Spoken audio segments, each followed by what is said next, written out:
of us who know about before now can testify to the fact that as at 2015, businesses were leaving Abia. But today, in 2022, businesses are coming back to Abia. People are struggling to find land. On my way here, I was speaking to somebody, and I said, look, if you don't want to give Governor Ikpeazu credit, start by giving him credit for the fact that in 2014, a friend of mine was ready to sell a one-story building along a Here Road for 5 million naira. Today, he will not, if he asks for 50 million for that property, a lot of people will jump. And that's because Governor Ikpeazu has deliberately worked to improve the environment, delivered on infrastructure, delivered on ease of doing business, delivered on the welfare of traders and the welfare of our people. So yes, they are the same information in terms of delivering service, but traders in a square hole. Well, you can say that, but I will wait for, as a person, I like to allow people to review me after I'm done with the job. Okay. That's why I don't take awards. I will not accept any awards from you while I'm still working, for two reasons. Everything we do in the Ministry of Trade and Investment, we do that under the guidance of Governor Ikpeazu. He is the idea generator in reality, because he's very passionate about the welfare of traders. He's the one pushing us to do this and do that, go through this, follow this direction. We are just interpreting his vision. As at 2014, he had this vision to prioritize trade in Abia State as a pillar. And he has been working deliberately. So if you are going to give any award, give it to the governor, not to me, that is merely the vision bearer. Do you understand?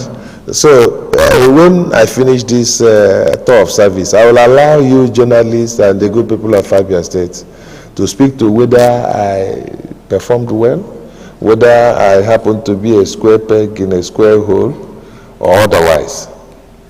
Okay, thank you for that wonderful explanation. Honorable Commissioner, when I told some people about 2 days ago that you will be our guest on issues of the moment, what really... A-line. So we are currently remodeling a portion of A-line in our area, not the whole of our area. Trading activities continue in our area. More than 98% of our area is buying and selling today. And with regards to the A-line, we initially had challenges with the developer who could not access the resources promised by his bankers. There were delays, and I've taken time to state of technology area international market, and his emphasis was on solving the flooding challenge along A-line. He has a correct understanding of where the stormwater is coming from, which is the express. The bulk of the stormwater is coming from the express, contrary to what people know.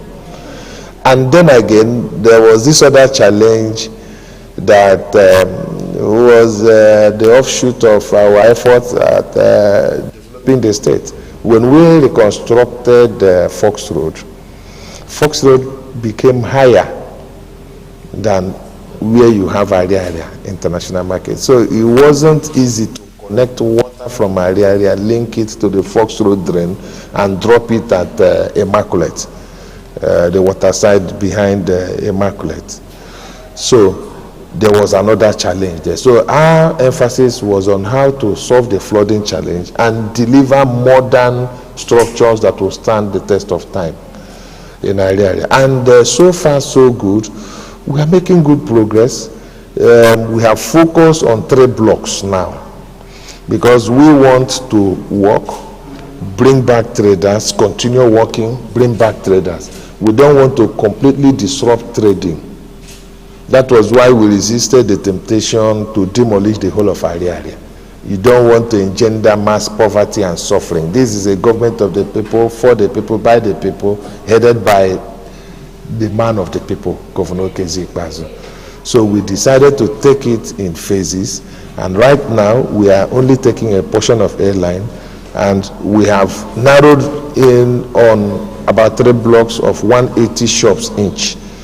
We have decked that block because of the design You can easily say that in no time we should be able to bring back traders.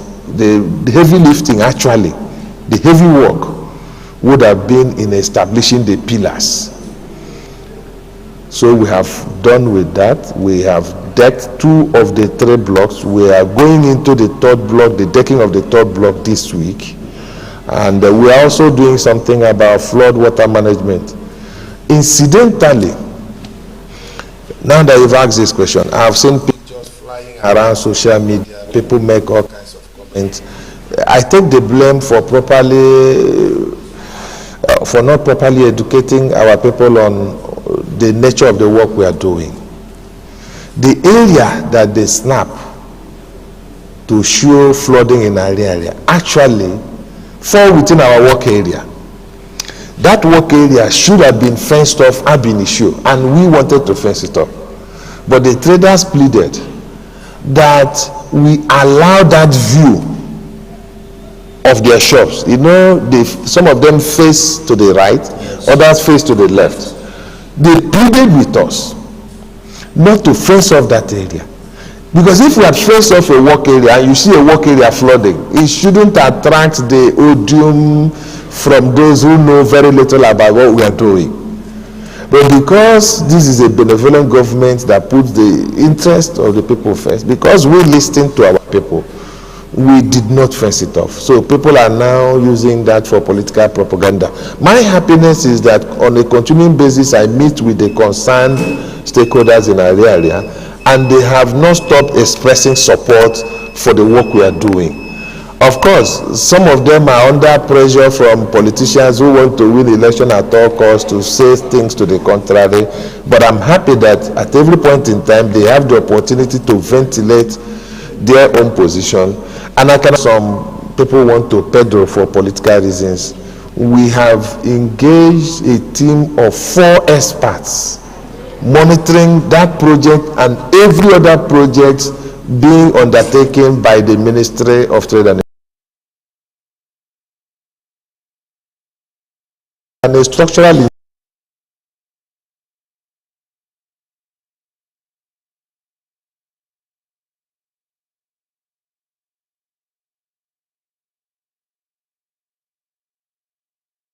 and civil engineer monitoring this project. So I'm confident that we are doing something that posterity will say thank you to us in future. I'm not interested in the glamour of the praise of the moment. When somebody has something to say, we listen and verify if there is anything that requires us to act in a certain way to remedy. If there is none, I tend to ignore you until you annoy me. When you annoy me, I'll open your book. I used to be Commissioner for Information. So we discuss, you review, verify, and then change your views. I had believed that today they will have a date, a particular date to say this is when they are going to go back to businesses for those of them who have been out of business. The Honorable Commissioner, please, can you tell us some of the factors militating against the completion of the project, precisely? Thank you, Prof. Let me start by saying that no single trader affected by the remodeling effort in our area is out of business. We are a careful government. We made sure that we relocated all of them within our area. Okay. Every single one of them. So when you hear the propaganda, traders have been at home since, blah, blah, blah, and I'll be listening to them and I'm like, okay. Jack and G went up the hill to fetch a pail of water, because, I mean, they have to have some talking points. The reality is that no trader is out of business because we relocated all of them free within the market. They might not be very comfortable where they are, which is why we want to expedite the work. But I also don't want to fall into the trap of deadline setting.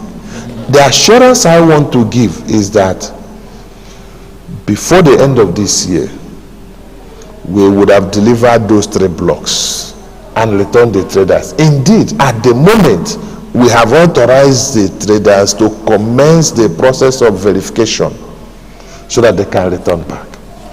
You see, Everyone who has built a house understands that you might plan a certain timeline for it, but for some reasons you will not be able to meet that timeline. It doesn't mean that you didn't have good intention ab initio. Deadlines are set without factoring in acts of God. For instance, I saw a clip on Living TV, Osioma flyover. We had planned Osioma flyover for 3 years. We ended up doing it in 4.5 years. Those who don't know would have been screaming. But they would have forgotten, for instance, that at some point in the life of the execution of that project, that the contractor went to Umuahia to collect money from the bank, and armed bandits or hoodlums or armed robbers, as the case may be, attacked the contractor, killed his mopo, killed his driver, and that particular contractor is a foreigner from China. The man ran away, because he managed to survive. He was sufficiently scared to leave Abia State for more than 8 months. In those 8 months, nothing happened. You will blame the government. The government will probably explain to you that our hands are tied because we can't bundle a man who has faced such traumatic experience back to Abia State. Secondly, within the pendency of the project, we had expected that the federal government would have finished the work they were doing along that express road. Because if they don't finish what they're doing, we cannot align the flyover properly. Now they had a delay, yet people blamed us. So they wanted us to do Ozugbo work so that they can clap for us. But we wanted to do a good job for the good people of Abia State. Today, we are happy that they are watching the flyover, the promise kept, and they are happy. I see the joy in our people that we have delivered some traders. We didn't stop trading in Ahiohono. We are working very hard on line 2 and 3. The only problem with line 3 is that for us to successfully deliver on line 3, we need to knock off line 4. Because line 4 is impeding the decking of line 3. So what we have done as a government is to again engage the traders. Yesterday I was in a meeting with them and we agreed that there is urgent need, because even the work we have done on line 3 has impacted the structural integrity of line 4, which means line 4 can collapse on our people. Tell you that good teaching and learning can happen within a market environment. Ndokiro Primary School is surrounded by markets. Danfodio Market, Ungwa Road Market, the busy Ungwa Road Aziz, and so on and so forth. And for some time, our children have been there pretending to be learning. And the ministry wisely decided to move them to proximal schools that are near, but not within the market environment, like Eche Road Primary School, like Danfodio Road Primary School, like Riverside Primary School.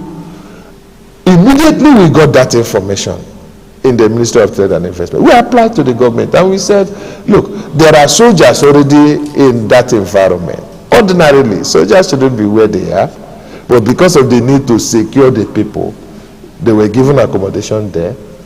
So, fine and good, we don't want to move the soldiers, but give us the other side so that we can temporarily locate traders from line 4, 5, 6 at zero cost to them.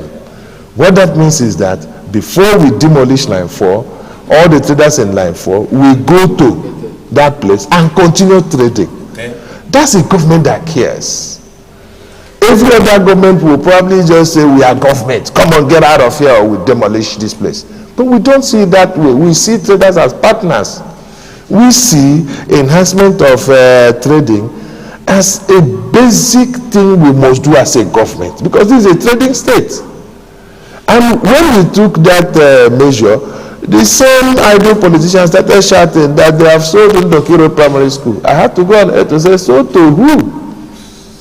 In any case, I had meetings and engagement with the traditional rulers, with the youth group, and we even offered the community, the host community of that primary school, that your people should nominate those who will supervise the relocation and the management of Ndokiro Primary School. That is why you have peace around that Aziz. But only, his name is Dr. Juanisamu. Dr. Juanisamu is a man. not a woman in the first instance. Not that it would have been bad for him to be a woman, because we believe in the empowerment of women. If a woman can do it, why not? Really. Number two, we didn't sell any market to anybody. What they do is to develop, is a PPP project. You work on the structures according to design and then collect construction fees and go. Market belongs to government. In fact, it is the Minister of Trade and Investment that will issue allocation paper. Any allocation paper that is not from the Minister of Trade and Investment is null and void. It's fake. It's fake. So who has sold what? Yet you have people that we spend our time in the sun to elect, being the ones spreading this kind of falsehood. The same people said, oh, Governor Ikpeazu has collected, blah, blah, blah. He refused to do Ngwa Road. Once we did Ngwa Road to this level, they started looking for another road to talk about. We went to that road. Yet they don't want to account for their constituency allowances. They think that we do not know that they receive the same thing with other legislators who are doing a lot of good things. You see, when you are active and working, you don't have time for talk. I give you an instance. There is a certain legislator in Abia Central, one Sir Abraham Oba, who saw a bridge that was getting bad around East Street, School Road used to shine in his constituency. He is receiving more but done nothing. Not even to grade the road to his house. Instead, he will call out government, oh, why have you not graded the road to my father's house? I will say to him, hey, you gentlemen, we don't do roads to people's houses. We do roads to socioeconomically important locations. Port Harcourt Road is important to us. We will continue to make sure, do our level best to deliver Port Harcourt Road. If not with the 6 lanes, at least do 3 lanes and allow our people to use it. Okay, and we are on that. Okay, thank you, Mr. Commissioner. At this point, we are going to take a short break. And when we come back, issues of the moment continue. Today, we are taking a look into the activities of Ministry of Trade and Investment. And our guest happens to be Honorable Commissioner in charge of that ministry, Chief John Uki Carlo. Stay tuned. Abia nile fufaka nasi mama ezekorodu nile fufaka nasi mama ndimi batinaba fufaka kele ya mama ojikele nuno susu bianu kele ya mama arosho kwa nile bianu kele ya mama ndobika bianu menye shora nyikele ya mama okenze ibasu iyimele mama, ezi boko fonani, only na no danyi mama.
activities of Ministry of Trade and Investment.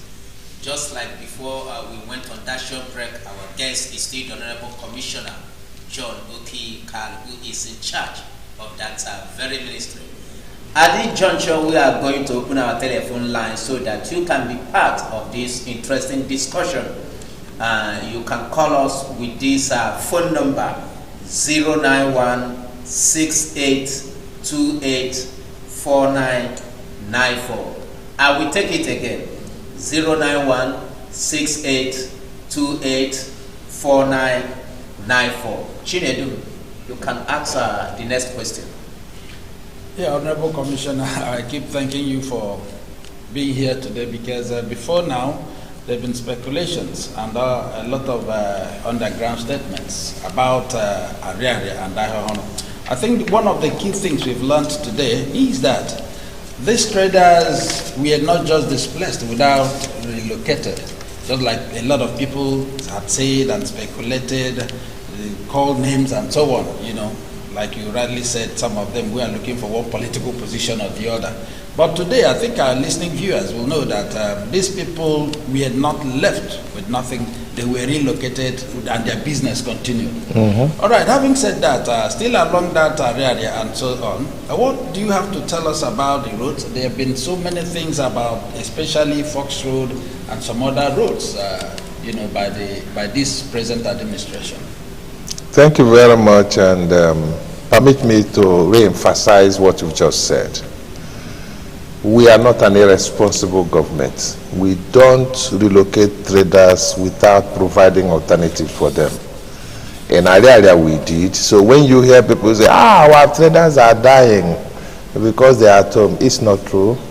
People die, sadly so, unfortunately so. I wish we can all live forever. But regarding the dislocation they suffered as a result of the remodeling of either Ariaria or Ahiohoro, we took our time to provide alternative locations for them. They are there, they are trading, and if anything happens to them, that will be sad, but it will not be because we dislocated them. Indeed, you can now see that we are taking fire from some political miscreants because we are also working hard to relocate traders in Ahiohoro.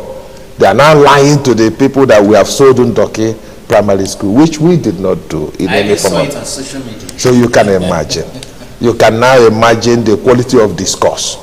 Because we have deliberately worked to relocate those in line 4, 5, 6 before we do the work we are supposed to do there. They have gone ahead to lie that we've sold Ndoke Primary School, which is false. And I've just explained it to you for you to know the extent of the lies being peddled as social media and otherwise against Governor Ikpeazu.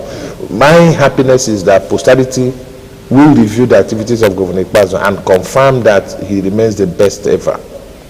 Regarding road infrastructure, yes, good roads remain very key to enhance trading activities, and the governor knew that. That's why he listed road infrastructure as one of the enablers of his 5 pillars of development, specifically major enabler to trade, major enabler to agriculture, and of course even education and the other pillar, General development, oil and gas. As at 2015 when we came on board, anyone who lives in this city will bear me witness. There was no single good entry road into Aba, not even one. I remember that shortly after the election of Governor Okezi Ikpeazu, I went to him at Aba Lodge and I said, Your Excellency, I know the plans you have for our people, that you are going to reconstruct a lot of the roads. Now let us commission someone to take video cameras, go around and record the state of roads now. You know, every John is a prophet. I was prophesying about these days when there will be liars all over the state. Nobody knew that as at that time you could not access Aba whether from Owerri Axis or from the Ikotekpene Axis or from the Port Harcourt Axis. So our traders were basically playing draft from morning till night. Those of them who were more pressed, what they were doing was to find ways to carry goods from Abia to Port Harcourt or Imo to sell, or to Akwa Ibom to sell. And such journeys were very perilous to a lot of our people. Some kidnapped, some died from accidents, just because they didn't have good access roads. But when Governor Ikpeazu came, he deliberately intervened in their favors and said that he wanted to focus on socio-economically important roads. He called on the federal government for assistance. Went to Abuja several times with then Commissioner for Works, Right Honorable Ezu Chobane. Brought the current... let us take this call. Hello? Thank you and welcome to the program. My name is Chimes. Okay, you are calling from Osisoma. Please go ahead and talk to us. Do you have any contribution or want to ask a question? Yeah. Every commission, it's my pleasure to have you. Thank you very much for having me. My commissioner, please, I want to know about the Osisoma, the way transporters are managing the Osisoma is not here anyway. I think I get his question. Let me speak to... Is he talking about the flyover or what? Yeah, let me speak to the inter-ministerial task force that was previously set up by the government to sanitize the Osisioma area, particularly remove traders from under the flyover and around the flyover, and also ensure that transporters don't use that axis as vehicle parks. That task force has done well, done their work very well, and we in the Ministry of Trade and Investment, we have already pulled out of the task force because we think that our job is done. We don't want to be part of extortion in any form or manner. So for us, any remaining task force there will likely be from Ministry of Transport and Osisioma local government. Those of us in trade and investment will pull that. We have cleared the area, we finished our work, so what we do is we move on. Now, I was still speaking to the effort of the governor to bring the federal government to make interventions, critical interventions around the Kotepene Road. I remember when Minister Fashola came here, brought one contractor that the governor described as Aka Construction, and told the Honorable Minister that this man cannot do the work required there. The minister promised us that in 1 year the work would have been done. 6 years down the line, we've seen nothing. We went to the federal government to help us with Port Harcourt Road in Abia. 6 years down the line, we didn't see anything. The governor decided that since the major road, Abia-Kotepene Road, was tied with federal contract, that we need to do another road to link Abia to Akwa Ibom. Excuse me, Honorable Commissioner, let us start. Hello, welcome to Issues of the Moment. Hello, good morning. Good morning. Thank you for... Hello. Mr. Commissioner. Hello, please, first of all, tell us your name and your location. Okay, my name is Chukuma. Okay. I'm calling from Umaru. Okay. Go ahead and ask your question. Okay, I have two questions for the Commissioner. Yeah, thank you, Mr. Commissioner, and I appreciate what you're saying. But I want to know the use of this to talk about, and what are you going to use it for now that you have evacuated the people or the people? That is number one. Then number two is about the Osisioma flyover. It's very people, especially those that of things and all that Osisioma flyover. We noticed for some time now there are a lot of casualties of people that even got it as a result of one of the tankers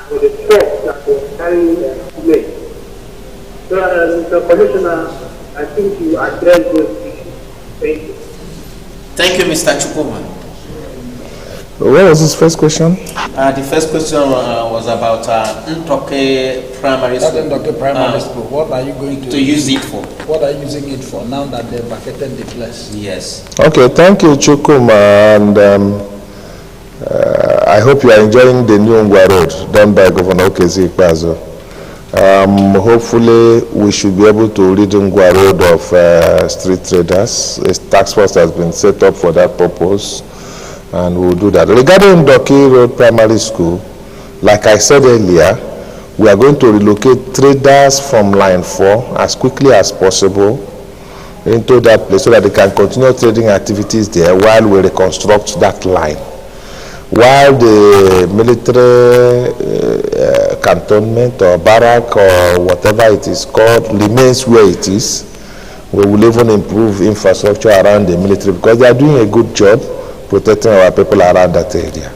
So to answer your question specifically, we intend to move traders to Ndoki Road Primary School location, particularly traders in line 4.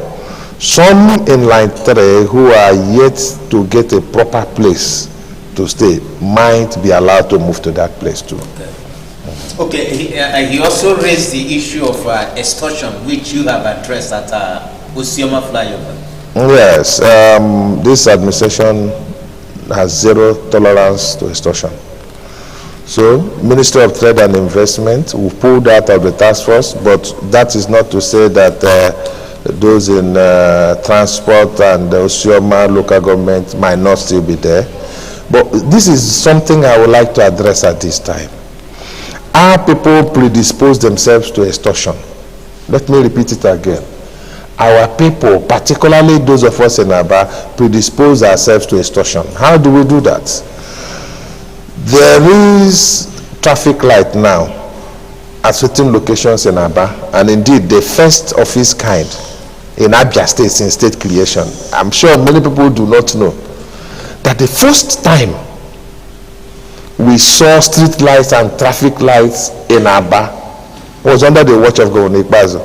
He's not just the governor, the first governor to do flyover in Abia State. He's also the first governor to do even something as ordinary as street lights.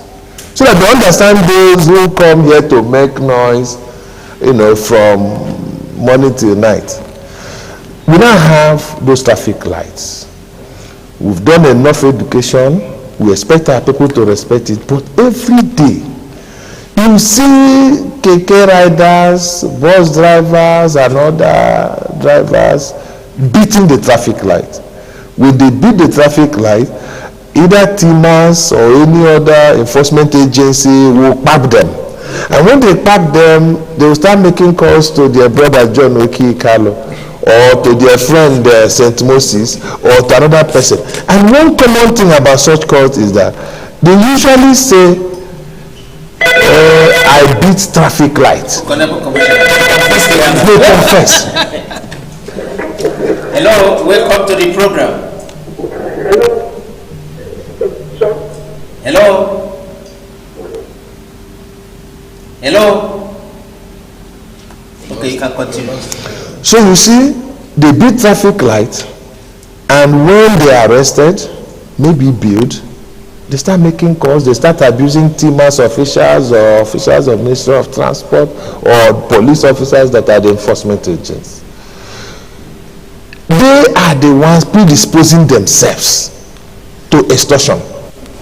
If you have committed a crime and a fellow criminal takes bribe from you, now them. I don't know if you understand me. Yes. So I want to say to our people, please obey traffic lights, obey traffic rules, don't drive against traffic. Please follow the rules and nobody will harass you. I suspended my driver once because he had the temerity to use one way. And I said, you can't do that. Turn this vehicle, follow the right way. If it is traffic gridlock, if the good people of Abia State are in that gridlock, we should also be there. There is nothing special about me. Leadership by example. And he learned his lesson. And since then, he has been respecting traffic lights, he's been respecting one way and the rest of it. So our people predispose themselves to such extortion. Again, there is an electronic means to pay your levies and other revenue. But do you know our people will still stay at home? 2 persons or 3 will gather, bring one fake policeman, come to their houses, and they will pay money. Instead of paying official 5,000, he will pay 3,000. That one will put in his back pocket and go. Whereas you can use your phone and pay literally every revenue in Abia State. As of now. As of today. All you need to do is use the same phone, acquire your ASIN number, Abia State Security Information Number, or something like that. In fact, in our markets today, we make sure that our traders don't even go to bank to pay again. Just use your phone and pay as much as possible. If you want to go to bank, okay, go to any of the banks in Abia or Umuahia, pay, upload the information, and nobody will harass you. These people prefer enforcement to doing the right thing, and it is a problem for us as a government. Back to the roads that I was talking about before the call started coming. Not only did we do an alternative road to Abaikot-Ekpene Road, which is Ekwarazon-Tojina Road, we also came back and reconstructed the 3 major entry roads from the Bohilazis, Omoala, Ukebu, and the Here. Today we have even cycled those 3 roads. You have seen what we've done at Ebemegege. A new and modern GRA is springing up around Ebemegege. People tend to forget how that area used to be. Today, is it Nwobosi or what? The road behind the Presbyterian Church along Gehere Road. We have done that road. Nwobasi Estate Road. We've done Nwobasi Estate Road. Not many people know that the first award Governor Ikpeazu received came from the Presbyterian Church, because Presbyterian Church could not access their headquarters at Ehere Road until the governor came and fixed that place with rigid pavement technology. Today, we have done Ungwa Road. People can access Ungwa Road. And we didn't stop there. For the first time in more than 40 years, we have gone ahead to link Ezekiel Road to Cemetery Market to Ungwa Road Market. No other administration has done it. We provided at least 4 link roads to Aria International Market. You have seen the state of Okigwe Road. I'm sure you have seen what we've done with Ososo. You have also seen what we did with Samek. You've seen what we've done with MCC Road. We have worked on many alternative roads leading to. Of course, we have also done Fox Road. Unfortunately, we are yet to complete Fox Road. My assurance to the good people of Abia and Abia State is that as soon as the rains abate, we will go in to put the last wearing course or layer of asphalt on Fox Road. And Fox Road will be delivered to the good people of Abia State. My assurance to them is that we are working very hard to deliver Port Harcourt Road. The contractors have given us a timeline for that. Do you know that aside from Ungwa Road, that there are about 4 other roads inside that axis you used to call Azwaba that Governor Ikpeazu has done? We are today at Crystal Park Road. No administration in the history of Abia State has impacted on road infrastructure the way Governor Ikpeazu is doing. People tend to forget how Ezekiel Road used to be. Even those selling caskets, Ibozu, left Ezekiel Road because of bad road. Transporters left Novatin Avenue because of bad road. Today, they have all forgotten. You can seamlessly drive from Brass Junction all the way to Osisioma Flyover on a good road. Ikpeazu did it. Today, we are able to link up with Ururuka Road. We created an alternative road called Osokwaru Meje Road as another entry axis into Aba from the axis. Even with the Port Harcourt Road axis, We did 3 kilometers of roads, Omumozo Road, Orata Omumozo Road, and we are completing that road all the way to the headquarters of Okwa West. This administration, we are proud of what we have achieved, but that's not the end. My brother Ozems, my brother Chinedum, we will continue to work till May 29, 2023.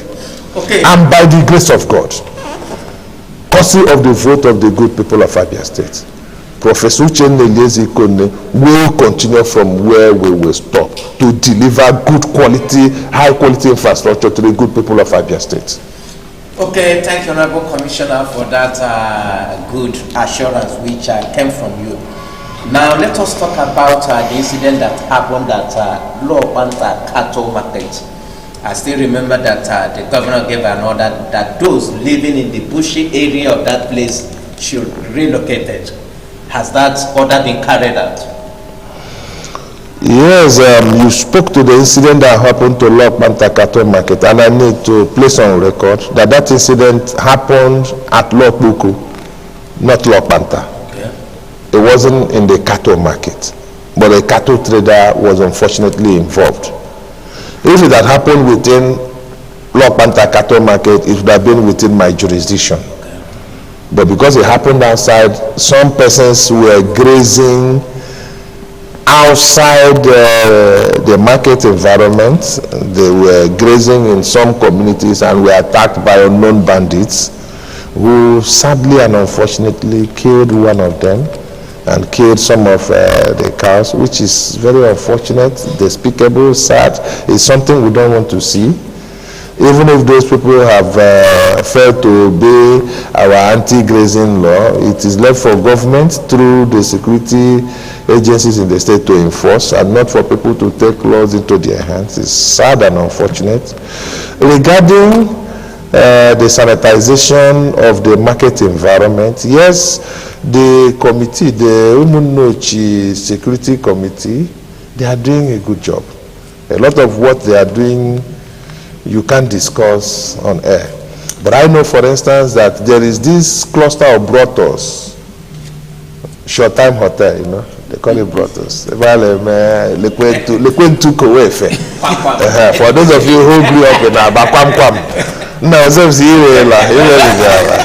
so there is a cluster of brothels there where criminal elements go to chill out and enjoy with their criminal partners.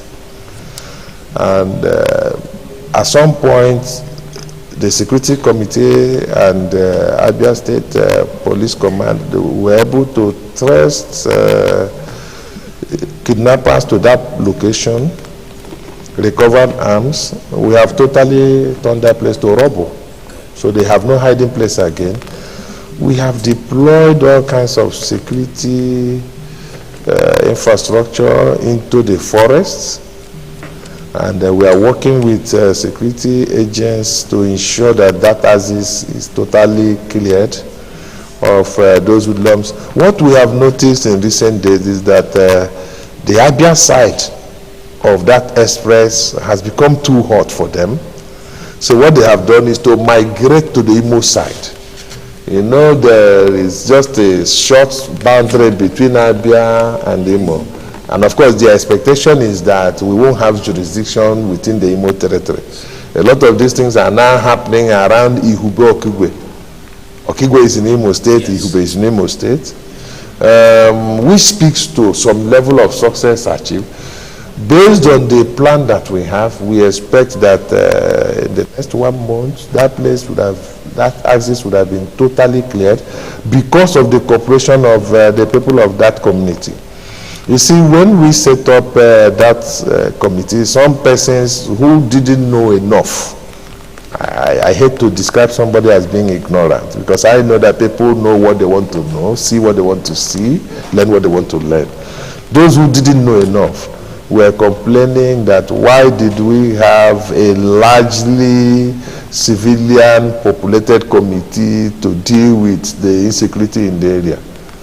And we tried to explain to them that what we were looking for at that point was community cooperation and intelligence, local intelligence, to hand over to they recognize security agencies to deal with things as they are emerging.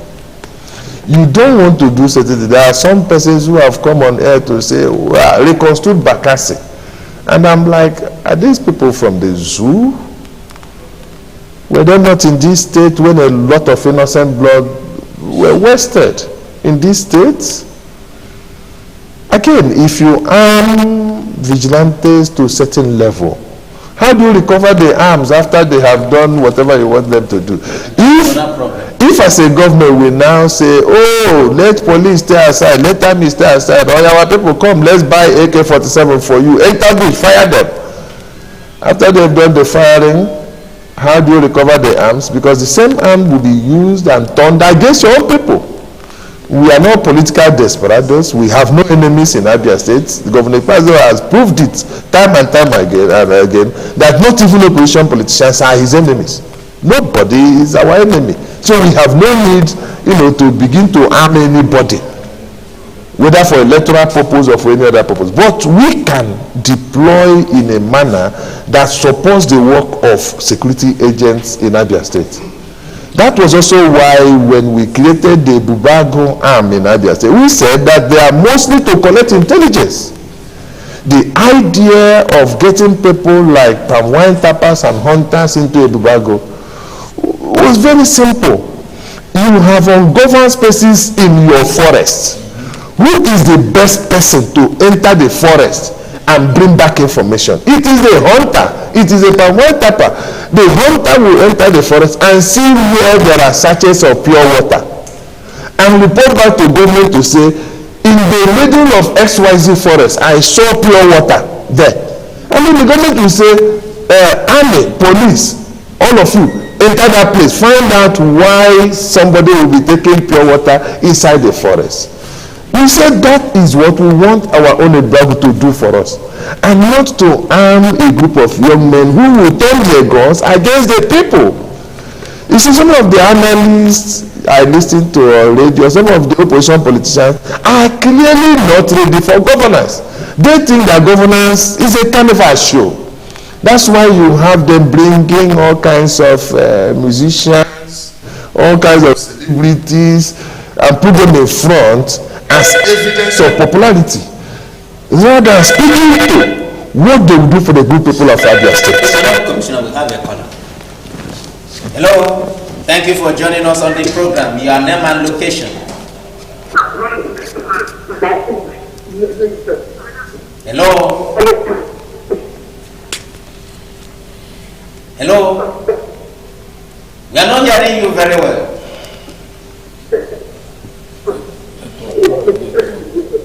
And the line is breaking, madam.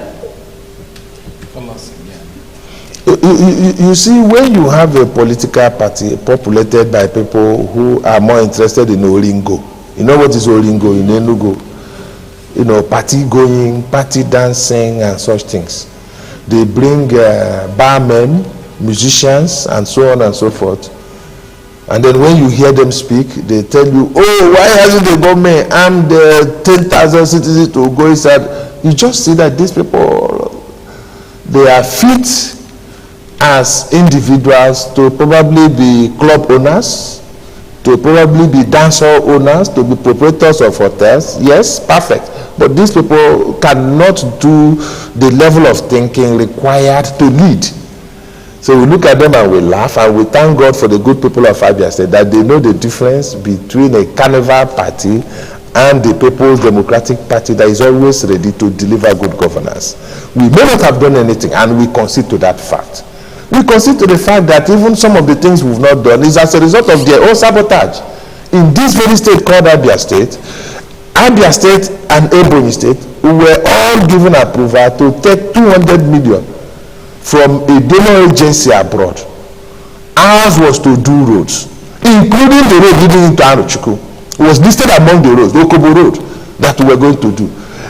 A son of Aruchuku and a politician wrote petition against that money. If you receive their own, use it to develop their state, and the same man came back and said, you can see they are not doing anything, they have not done anything. Yet he was the man who openly admitted that he sabotaged that facility in Abia State. And that's the kind of people we call politicians in Abia State. But I am very confident that our people know all of us. At the end of the day, they will sieve the wheat from the chaff. I hear them make a lot of noise. Oh, PDP has been here for XYZ number of years, so we don't want PDP again. And I ask them a simple question. Those that you now want, are they not PDP members? If a PDP member failed to get a party ticket and quickly rushes to a briefcase political party, no, there are parties that their headquarters is in portfolio. They are carrying nomination form, going around the road to along Azikiwe Road. Amy, do you want to contest? One it's already mentioned. Now, if a PDP member who fails to get the PDP ticket decides to join a portfolio political party, he becomes a saint. Whereas that same person has been in PDP, one of the leading lights in PDP, and if at all there was anything wrong with PDP, one of those you should hold responsible. Suddenly he's a saint because they didn't give him ticket. And I asked, did you ask PDP why they didn't give him ticket? There was one particular member of the Federal House of Representatives who was on air the other day in Omoahia, and the journalists asked him about the bills to his name. Of course, everyone should know that if you are a legislator, you don't have a bill to your name. You have wasted billions. You have wasted our vote because a lawmaker should make law. That's true. And not to make noise. You make law, not noise. And you're supposed to make law for good governance. So if you see any lawmaker that is always on air, know you now in the Abia that person does not have any bill or law to his name, and he's not doing his work, he's just collecting money for nothing. When you have done nothing, you make more noise. So they asked the federal legislator, who was a former PDP member, how many bills? He said he's working on a bill now. And the anchor repeated the question. I said, don't you have any? You've been there for 8 years. He said he's working on one now. And he's angry that PDP didn't give him a return ticket to the same National Assembly. And I'm asking, those of you who analyze these things, have you asked PDP if it was not because he failed the people that we refused to give him ticket? Have you asked that question? Some of the people that didn't get PDP tickets are now your angels. They are your top performers. But they were also in government. While they were in government, what did they do? What did they achieve? They say, hey, I wasn't the head. For Christ's sake, nobody lives alone. If Governor Ibazo fails, everybody has failed, including John Okikalo. All of us that served in his administration. Nobody should be exculpated. Because a leader will surround himself with people that will help him to lead. If you are doing your work properly, the leader will succeed. You cannot sit back and exonerate yourself from the failures, and then when you're talking about the success, you say, hey, it was when I was commissioner for blah blah blah that this happened. So the ones that you got right, they are for you. The failures are for Ibazo. Thunder should start rolling from somewhere. Right, Honorable Commissioner, in most of the major cities in this country, always have what we call mechanic village. And recently your government came up with one that is supposed to be in Ovom in Obingwa. When do you think the artisans will relocate to that place? That mechanic village is domiciled under the Ministry of Industry, not my ministry. So I do not have information beyond what is published. I am aware that it is very difficult to move people. I know that some level of persuasion will be required to move people because that village is ready. It's only for all the mechanics dotting the space in Abia to move there. People don't even see beyond just having the dirty environment occasioned by the presence of mechanic workshops across everywhere in Abia. Actually, those people are also responsible for the early damage of many of our roads. What they produce from the cars have a way of dissolving the asphalt that we lay on the ground. It is just desirable and good for them to move to Ovom. I am sure that those in the Ministry of Industry, they are working hard to ensure that relocation. But there again, there lies the question between populism and good leadership. If you relocate them now and insist that they move, within XYZ period. They will say, oh, you're a very wicked government, whereas you are doing it for the good of the people. If not that I've been engaging traders regularly, some persons would have called me a wicked commissioner because of what we have done so far to sanitize the market. I find joy when I meet some of those traders and they say to me, Oga, line one is very fine, no? Even though they've had some complaints which we are taking care of, like some of them felt the shops were not large enough. And we have said to those doing the other lines, increase the size. Anytime our people complain, we listen. That's leadership, that's governance. Because the governor will insist. And let me go back to your question, whether in area we must bring back the original shop owners before we can allow the shops to go to outsiders. There's no compromise on that. That must be done. So regarding that market, I am hopeful that in no time, mechanics in Abia will move to Ovom and we will have a more sane environment. Development is a process. When you go to Dubai, you think that suddenly there was an explosion and there was development everywhere. You won't understand that there are stages. It's a gradual process. It's a process. We are where we are today, and I'm proud that this governor has laid the foundation required for us to accelerate our progress. Look, if Ikone wins, as we hope he will win, there are certain things he cannot focus on again because of the work we've already done. He doesn't have to bother about Abowole Road, that we bothered about. He doesn't have to bother about traffic congestion around Osioma, which has helped my traders. Now people seamlessly come in and buy and sell from my traders. They have multiple routes because of Governor Ikpeazu to get to area, to get to shopping center, to get to cemetery. Indeed, Governor Ikpeazu has linked all the major markets in Abia by road today, as we speak. And I'm very proud to be part of that administration. I will remain proud to be part of that administration because those who know me know that I'm not one of those who play to the gallery. I know what is important to our people. I grew up in this city called Abia. I schooled at Eziama Community School. I schooled at Eziama High School in Abia. I have properties in Abia. I have the same normal concern with every Abia boy. I know when somebody is playing politics. I know when somebody is hiring musicians, to enhance his carnival profile. Because I know that some of those things they are doing will not guarantee victory. They are enhancing their carnival profile. That's why some of them, anywhere you see them in their party activities, you see all kinds of drinks in front of them. You will see the merrymaking and all that. See, leadership is not a carnival affair. If you want to get into leadership, you must know that it's serious business. You are going to hold power in trust for the people. And you must show the people that you understand what you are holding, and you must carry the people along. You must have a definite plan. And that definite plan can only come if you have adequate information on what the problem is. Otherwise, you will engage in pyrrhic solving of problems, such as the one we saw under Ojuzo, where Dubai roads were done. In 6 months they will collapse. Not because the man didn't want to do roads, but simply because he didn't have the proper diagnosis of the challenge peculiar to Abia. The same kind of roads he did in Abia, he could have done in Abreba, and they will last because the terrain in Abreba is stronger. The soil is harder. You don't even need to do elaborate excavation before you lay your asphalt. It is the same thing with the north.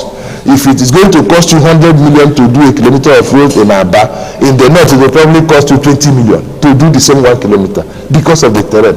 If you don't have a leader who has the correct diagnosis of the challenge, he will begin to do flash in the pan projects, carnival projects, Ozubo projects, things that mean little or nothing to sustainable development. But if you have an Ikpeazu, he will take his time, close his ears to the noise, and make sure that he delivers quality like he has done at Oshema Flyover, like he has done along Gururuka Road, like he has done, like he's doing along Azikwe Road. I'm sure you've seen Azikwe Road. And that's also at Abarodomahe. You have seen Abarodomahe. You see, I like to use Abarodomahe as a case in point. The Governor Ikpeazu is not the first governor to do Abarod. Every governor since 1991, when Abia was created, they all worked on Abarod. Yet none of them got the correct diagnosis of the reason why the Eastern Comfort area will always break up. It was Ikpeazu that found out that the water destroying that portion was coming from Ehimiri, very far. And because he is an environmental scientist, he realized that there is nothing you can do in terms of delivering good road without channeling that water properly, because whatever you place in front of water, water will carry it. Water is too powerful. So what he did was to construct the culvert that is channeling water, the same water from Ehimiri, all the way down to the natural collection point. 3 years down the line, Abarodomahe has no spots.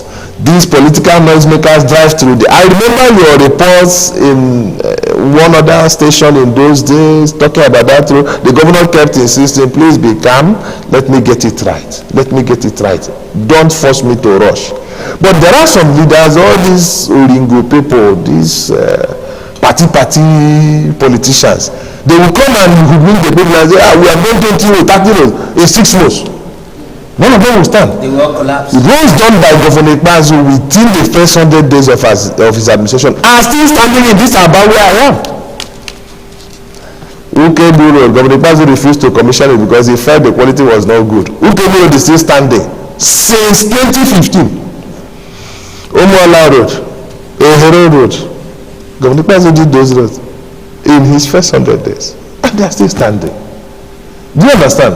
So you need to have a leader who is knowledgeable about leadership, knowledgeable about profiling the right solution to the problems we have as a people. There is no time this administration will be able to solve all the problems we have in Abia State, and we never promised that at inception. But we want the people of Abia State to judge us. Are we living Abia better than we met it or not? That's number one. Judge us. Have we governed the people as one of them or as their enemy? Have we listened to our people? Have we been able to provide security for our people, which is the reason, the time for the existence of government? Why is it that people have not asked, what are they doing differently that since 2015, to the glory of God Almighty alone, no single successful bank robbery in Abia State? Nobody has asked that question. Why is it that nobody is asking, what is Ikpeazu doing differently that even in the midst of crisis in neighboring southeast states, Abia, relatively speaking, remains the most peaceful and the safest? Why is nobody asking, why is it that Abia traders are now wealthier than they were by the time Ikpeazu came on board? Why is it that back to back for 4 years, Abia students are coming first in West African school examination? What is Ikpeazu getting right that today we have over 3 million teneras per sheep palm seedlings across the state? Nobody is asking the right question. What they have done and what they want to continue doing is to demonize him in the hope that the people will forget the good things he has done. I have bad news for them. The people of Abia State are highly intelligent people. A state that has Ozem, a state that has Professor Chinedum, is not the same kind of state that you use APC style propaganda to hoodwink. Our people are not led by the nose. The same clarion call was the same playbook that APC used in 2015. They demonized PDP and told them, oh, PDP, they used their 16 years of PDP. No, we have not made it. Let us try and that thing. He tried APC. People try the media. In Nigeria, in Abia, I'm asking you people, these same people telling you to leave PDP in Abia State and try the Oringo party or any other of those mushroom briefcase parties where they hawk nomination forms. People, this same message they are sending to you, isn't that the same message that APC sent us in 2015. And 8 years afterwards, we are begging God, say, help us to end the APC government because we are tired. Yet in this state, there are still people who want to come here and tell you, vote for APC, this will be better. How can you give what you don't have? Does the political party called APC have any experience in good governance? Do they have any experience in people-oriented governance? Are they experienced in tackling problems? When PDP was at the center, we effectively went in Boko Haram, have a process in place to make sure that we end the insurgency. Today, APC has impregnated and multiplied the insurgency in Nigeria and driven it far and near to the extent that we are now talking about bandits in Nokuku. Bandits. We are talking about bandits in the Federal Capital Territory of Abuja. We are talking about bandits on their way to Lagos who kill people in our church. Bandits in Lagos. That's what they have done for us as APC. And people that are alive and well, eating everywhere, want us to replicate that kind of governance in Abia State to satisfy their propaganda. Please, Abia, when it is time, I have confidence in you that you will stick with the PDP you know, knowing that whoever is the PDP governorship candidate today must have been vetted adequately. He's bringing something unique to the table. Forget the propaganda. People make a lot of negative noise around Professor Ikone, and I'm laughing. I met Professor Ikone in 2014, around the time Governor Kizikpazo was aspiring to become the candidate of the People's Democratic Party in Abia State. We were going to organize a program in that school, and it was my lot to go and organize that program. It was going to be delivering of lectures. By the way, people said in those days that when he becomes governor, he will stop. You have seen that he continued delivering lectures even as governor. He continued to teach at APSU, to teach at Umudike, but then I met Professor Ikone. When Professor Ikone came to Abia Poly, I can testify that there were 8 months of salary outstanding. If I'm right, 8 months. Professor Ikone, when he came on board, paid off 3 months of the outstanding and continued to pay the workers regularly until he left. Regularly. Any Abia Poly staff or worker listening to me, I challenge you to contradict me. When Professor Ikone went to Abia State University, he paid the workers regularly until COVID happened. Let me explain it very well.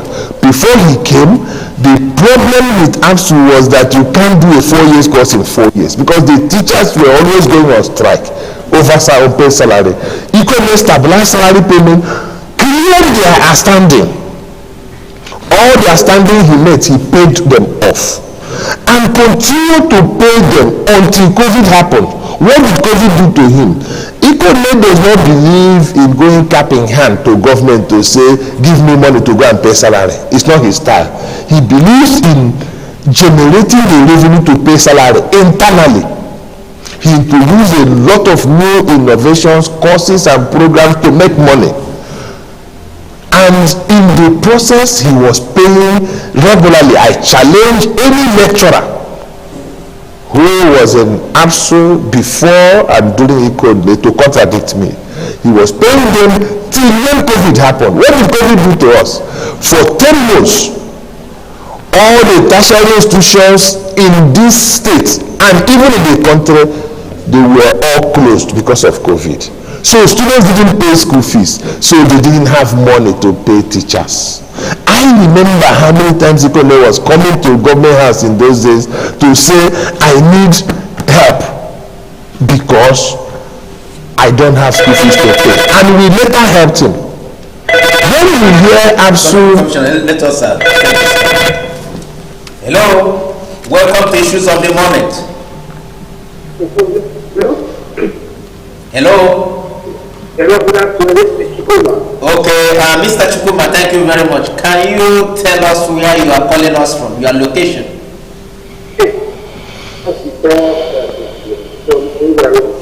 Okay, go ahead.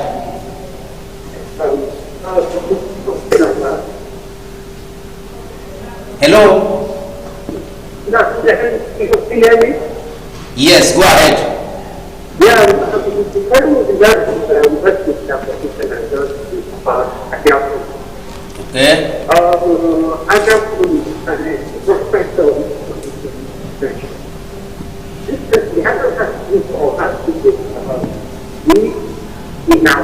we had that shut down or something because of this salary.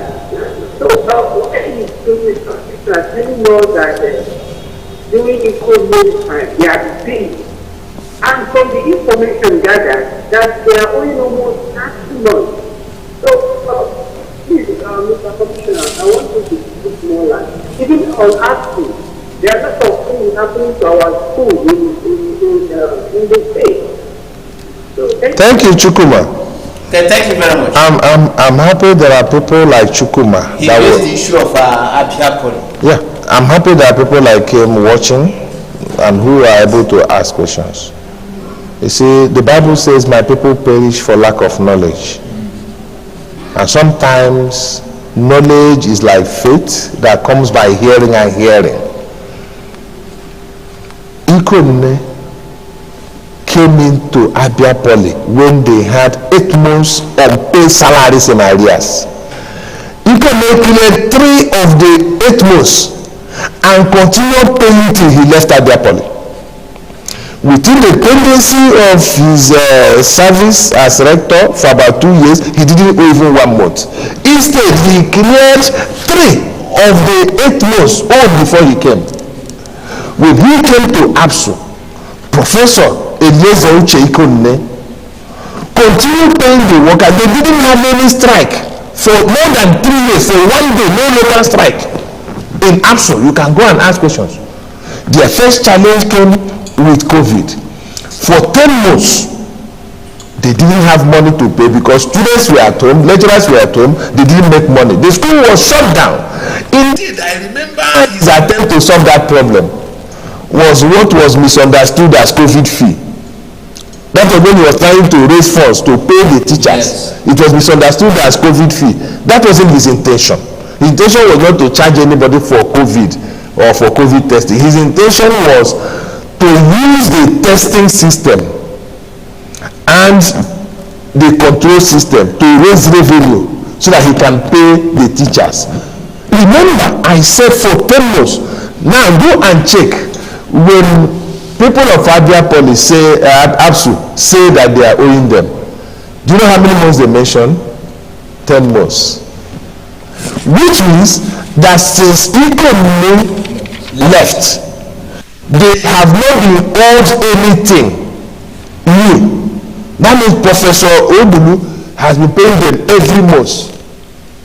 You get the point now? Yeah. But the outstanding from the COVID lockdown period is still remaining. Which means the challenge for the new VC is to clear that outstanding while also paying monthly. Now, you cannot solve that problem if lecturers go on strike, for instance, and stay on strike. Because if they go on strike and stay on strike, students will still not come back, and yet the same lecturers that are at home will still demand for salaries for those maybe at home. That is the tragedy of Abia Poly too. Abia Poly lecturers, they love going on strike. I'm sorry to say that. Incidentally, all the industrial actions coincide with the period of admission. Once it is time to admit students, however, whether it is Satan that is doing it, that's when they will go on strike. So they will not even be able to admit sufficient students, and nobody will want to send his work to a school that is on strike. So you have an egg and cheating situation in Abia Poly. Beyond whether the school is sufficiently structured or not, there is the issue of the cycle of doom. We have not been paid, so we are on strike. And while we are on strike, there is no admission. And when we call up the strike, there is no student to teach. And there is no money to make. and there's no salary to pay, so we'll go back on strike. A lot of people didn't understand that situation and didn't also understand the extent of the intervention made by Governor Kezi Ikpeazu. Let me explain it. You see, by law, Abia state government can give 90 million as statutory subvention every month to Abia State Polytechnic. 90 million only. Hold that closely. 90 million. In 78 months of Governor Ikpeazu's administration, he is expected to have given them 7.05 billion naira. Hold that. Don't lose that. 7.05. Now, let me know certain things. Number one, the 90 million you are giving them is not necessarily for salary payment. They use it to run the school. They use it to buy teaching materials, chemicals, hospital equipment, and so on, but they can also use it to pay salary. Outside the 90 million you are giving them, they are expected to collect school fees from students. That school fees they collect, they don't send it to Abia State government. They use it on their own. It is in their own bank account. They spend it anyhow they like. They don't send it to Abia State government. Now, they charge 53,000 as school fees per annum. Assuming they have 20,000 students, it means that every year they will have 53,000 times 20,000 students, which is above their current salary level. Unfortunately, because of the frequent strike, there is a massive drop in student population. They now have about 9,000 students, only 53,000, which is less than 500 million. They require on an annual basis at least 1.4 billion or thereabout to pay salary alone. Here is the joke. The law says Governor Ikpeazu give them 90 million every month, which will amount to 7.05 billion. Chukuma, my brother, you will be shocked to hear this. Governor Ikpeazu has given that institution 7.15 billion naira in 78 months. You see, I hear the smart arguments where people say, oh, the 2 billion he gave them is to pay a loan they were owing before. Was it the person that was owing the loan? When they asked him to give them back 2 billion, what they said to him was, if you want to help us, instead of giving us subvention, small, 90 million, give us back of 2 billion so that we pay off that loan, because every month the interest we pay on that loan is about 35 million naira. I don't know if you people are getting my point. I need people to understand this. Every month they were paying around 30 to 35 million to service the loan according to them. And they beg the governor, give us a bulk 2 billion so that we will stop spending money on servicing the loan. We will now use the school fees we are generating to pay salary. He gave them 2 billion. And they came back and said, sorry, we are still trying to reorganize ourselves. We can't help us. Governor Ikpeazu continued to pay subvention up to the extent of 5.1 billion naira. In 78 months, he has given them 7.1 billion naira. Anybody making class analysis that it is because Ikpeazu failed to fund Abia Poly, that is why you have a problem, a crisis there, that person is a pedestrian analyst. The other question is, if you have a management team in place and it is not working, you know, a lot of people say, oh, is it not the government that appointed the council? Is it not the government that appointed the management and the rest of it? And I said to them, if that government does not feel the need to bring change, to inject fresh ideas, if you appoint somebody to a position and that person is not doing it, what do? You change the person, correct? The same people are reminding you that the same Ikpeazu has changed 5 councils and rectors. That means the man is seeking for a good man, just one good man, like Professor Ikono, that will understand the science of the time and help Abia Poly. Am I correct? Is that not the meaning? Yet they make this analysis, they say, government is responsible. Come on, you. Abia Poly is a parastatal of government with reasonable autonomy. I repeat again, all the money they make from school fees, they don't give to Abia state government. It's good to know. Even 1 naira, they don't give. They don't take permission from us before they hire, because it's an academic institution. I've heard stories where people say, what about government officials that gave them piece of paper, help me to apply? I said, that's crass and stupid argument. I am Commissioner for Trade and Investment in Abia State. If you give me a stupid piece of paper to give somebody a shop in Ahia line 1, I will tell you that I will not give until all my traders who occupy that place are back.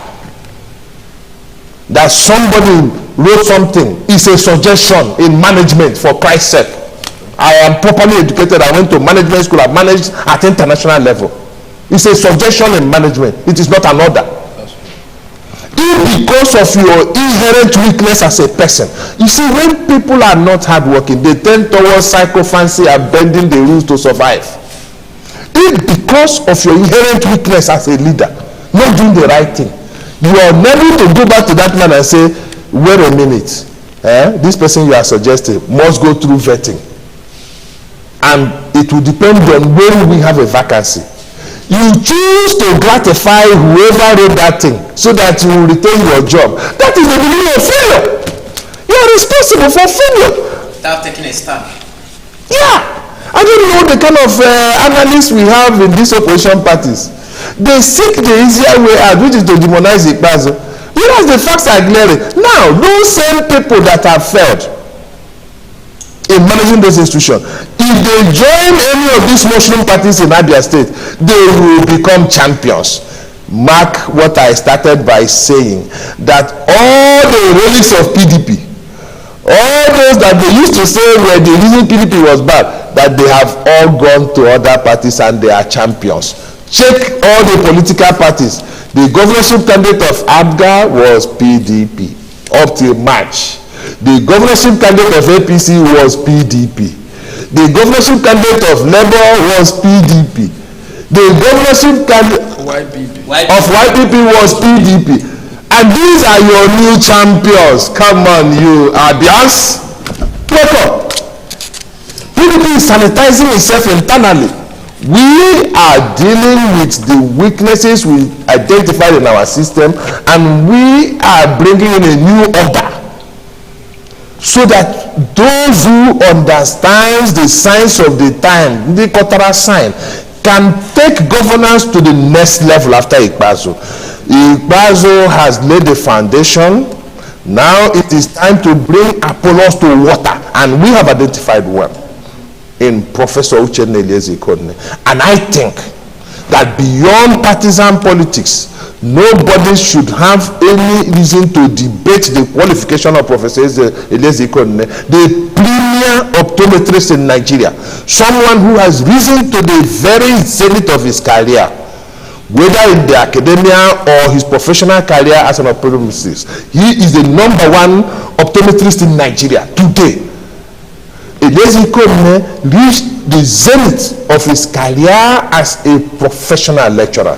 He doesn't get higher than being a vice chancellor.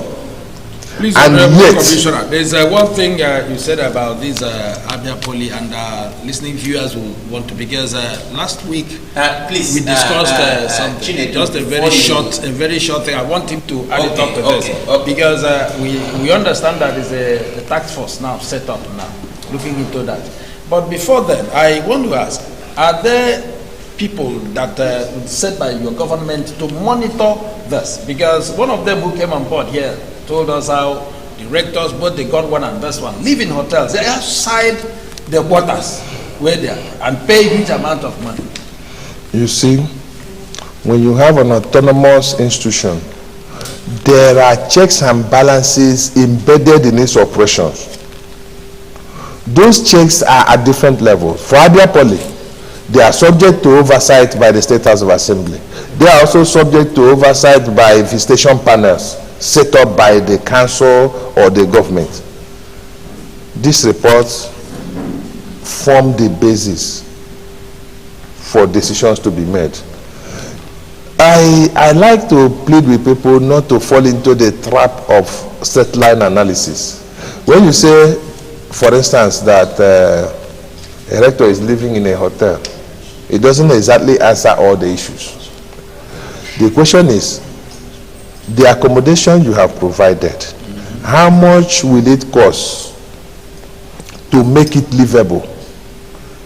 If, for instance, you have provided me with accommodation that for me to live there, I will need to spend 100 million. Which means your institution will have to bring out 100 million. I'm giving an instance. I'm not saying that's the case. Your institution will have to bring out 100 million in bulk to accommodate me, to make that place livable. It behoves on the management, knowing that you do not have that 100 million now, to say to me, find a hotel, find XYZ alternative. Assuming the rector comes back to you and say, give me 10 million naira to go and find a duplex to live in. The question becomes, what do you want to do with that accommodation? I am aware that Abia Poly is planning, I think, is it a bakery or one of the production activities around that place that they said is the quarters of the rector. Now, these are some of the issues that the council looked at and gave approval for whatever they are doing. I have confidence in the process. I have confidence in the checks and balances put in place. I have confidence in some of the managers of that institution. I know John Wamborogo, Elder John Wamborogo. He's a good man. I know he's a meticulous man. I also know that he may have had challenges that did not permit optimality in performance of his duties. I know Rector Okorie. I also know that he may have had challenges that did not permit optimality, but the question becomes, was there optimality or not? There was no optimality, and so the government stepped in to say, let's do this, let's do that. There is one good news. Governor Ikpeazu has been hands-on on this issue. Abia Poly will be back very shortly, and they should be back better. Everyone in the loop must have learned lessons. By the way, Abia Poly was not the only institution that received letter from NAPTEP. I don't want to start naming Imo State Polytechnic and the fact that they were MBT. I don't want to mention other polytechnics that were only 39 months in arrears that were not shut down. We know what went wrong, and we have taken measures to correct it. Look, leadership is not about not making mistakes. Some of you who hound Governor Ikpeazu and his administration tend to think that good leadership means you cannot make mistakes. It is not true. In fact, good leaders make more mistakes than bad leaders. The driver of change must be ready to adjust along the way. I am a change manager. And take a new course. You have to be ready. I'm a change manager, a trained change manager. In the process of the work we are doing at Area, I have changed course more than 4 times. People will think that I have failed. I have not failed. I am delivering sustainable projects. Are you getting my point? In Ahero, I have noted changes that were required and executed them. Please, a good leader is not one who does not make mistakes. A good leader is one who is sufficiently manageable to understand when and how he can move from point A to point B using alternative routes, correcting mistakes along the way, and moving forward. Ikpeazu is a #1 leader. You can quote me anywhere in the world, because a lot of you don't know me. I I come from the private sector. At age 26, I was a full manager in USC Nigeria PLC, well trained. I understand change management. I allow people to make noise here and there, because in the line of the blind, sometimes one eye man becomes the king. People that know next to nothing. This man has led, encountered challenges, made changes and adjustments. He has not been a perfect person, but he has been a man who has, from day one, identified where he wants to take Abia to, determine alternative courses to follow, have some successes and some challenges along the way. I applaud him. Don't bring me a man who is straight-jacketed as my next governor. Don't bring me a man who is Ezenyagulam as my next governor. Don't bring me a man who is not ready to accommodate mishaps along the road of progress. Bring me another Ikpazo in another form. And that's why I want to encourage the good people of Abia South Senatorial Zone. You have a golden fish. Send him to the Senate. Okay. Thank you, Honorable Commissioner. For the past 50 minutes, we have been talking with Honorable Commissioner for Trade and Investment, Chief Okiyi Kalo, who raised so many issues in the course of our discussion. We talked about road reconstruction and also what is happening at Abia and Ngba Road Market, which we popularly call Ayomono. Honorable Commissioner, it's a pleasure having you on the program. Thank you for coming. Thank you very much for having me. I hope you will pay me honorarium for spending so much time. And I want to thank my professional colleague, Chinedum Adele, for participating in today's edition of the program. It's a pleasure having you, Chinedum. Thank you, Mr. Moderator. Wonderful viewers, thank you for being there. Always remember, Living TV, we will bring the world first to you. And Honorable Commissioner, thank you for coming.